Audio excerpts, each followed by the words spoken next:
Being a 90s kid that was fortunate enough to be able to play video games, I mainly love to play shooters. My big three were Halo, Call of Duty, and Battlefield.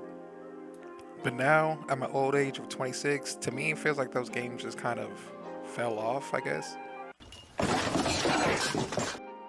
Now, if I had to say who the big three were, I would say Fortnite, Call of Duty, and Apex. But to me, they were all looking rough, and I just felt depressed, honestly. I even found myself wanting to go outside and cut the grass rather than actually boot up my PC.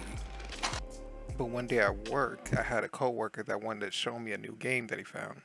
What's in this box?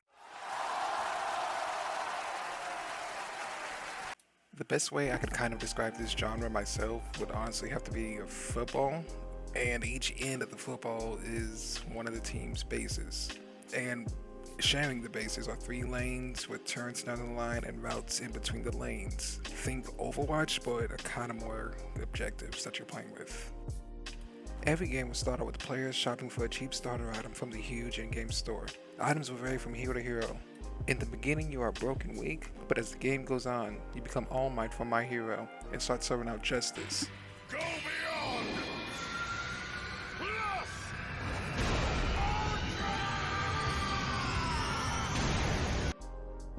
There are many objectives on the map that everyone will usually end up fighting for at some point throughout the game, like a T-Rex and a buff little person that would grant bonuses that are sometimes strong enough to actually win the game in a given situation, but it's not always a guaranteed win. I've lost so many games even after my team got them since we just couldn't finish the game right. But even those were still fun matches to play. Before I learned about this game, the only other MOBA I saw was Smite, but I was in college, so it's kind of a fuzzy memory.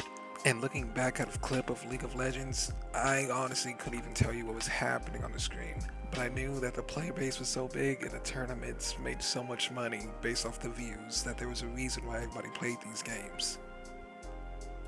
When I first played Predecessor, I'd admit I only did the tutorial in a bot match, but even then I was still so damn confused that the next day I told my coworker how bad the game was.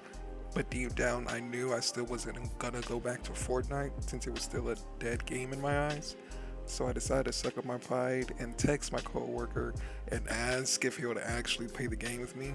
And when I did that, that's when it all started to click. Oh, yeah, man. Oh.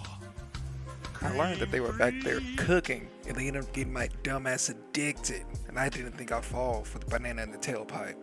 But here I am. I thought the only people that played these games were basically the guy from South Park. To me, these games seemed more like a commitment rather than a fun escape from your regular day-to-day lives like most people would want. But if I'm gonna be honest, from my months of playing and inevitably trying to stream to the Twitch bots of 0 viewers, I found myself actually having fun playing a whole different kind of game than I was used to. I got yelled at a lot and got a lot of slurs from not actually knowing how to play the game correctly, but I still had fun. There were characters that made me feel like I had a fighting chance with the mechanics I've built up in the past titles throughout my life. Wraith feels like I'm still playing a fun shooter like Fortnite and Halo 3 with his invisibility and his sniper shot. I would say Wraith is probably my favorite person to play with in the game just because of how high skilled he is, because he's more of a shooter playing in a MOBA. That high skill ceiling for him kind of makes him the lowest picked character in the game, but for me he's the funnest, and that's honestly why I wanted to play this game for. He just seems more Spec Ops, Halo, Spartan-esque, and I personally love that in a character. Now, with the diverse cast of about 20 plus heroes, you're bound to find someone that you really enjoy and click with. My second favorite hero was a girl named Seraph, and she's more of a frontline assassin type. But honestly, I just enjoy her because she's more of an angel, devil character design. She can get in your face, kind of do things that really annoy you, but then whenever you kind of want to get rid of her, she can leave the fight and be gone within an instant. And plus for me it's hard to kind of find an issue with her because she's just so small compared to everybody else, and plus she's adorable. P.S. If a dev actually sees this video, which is crazy in my honest opinion, but can you actually put the move preview from the website in the actual game? So being a new player, I could actually have an idea of what each character kind of can do. That honestly would be great. Okay.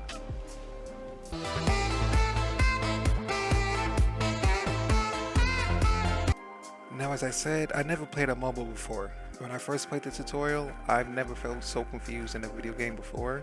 So if you're playing, you may need to go to YouTube or maybe Reddit and probably watch somebody up on Twitch. Now, the game gives you a pretty super bare explanation of what to do. So even if you don't go on these social media websites and you just decide to play, you're more than likely gonna get yelled at or have someone coming at you in a crazy way because you're not playing the way you're supposed to play these games. But yet again, how would you know? No matter which site you decide to go to for advice, you're always gonna come across good people and really bad people. But all you have to do is filter out the bad and take the good and just keep going.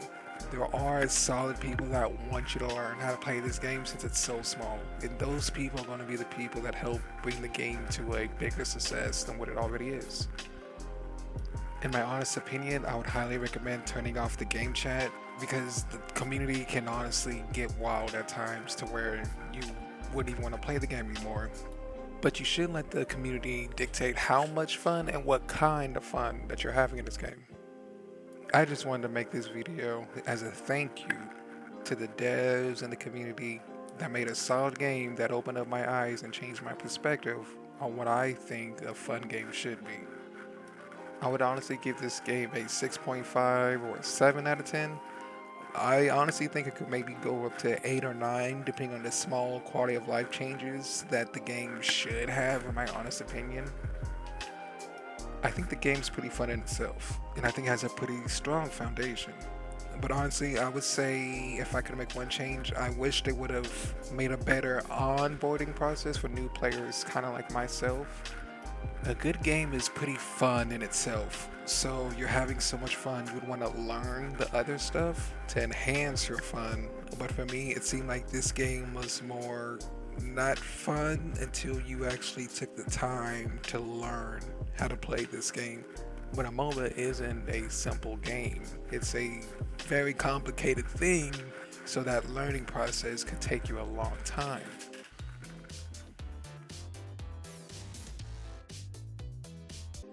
As I said before, the tutorial was so bad when I first played the game that it truly made me never want to play again. The tutorial was very bare bones, and you were forced to do it with their default character.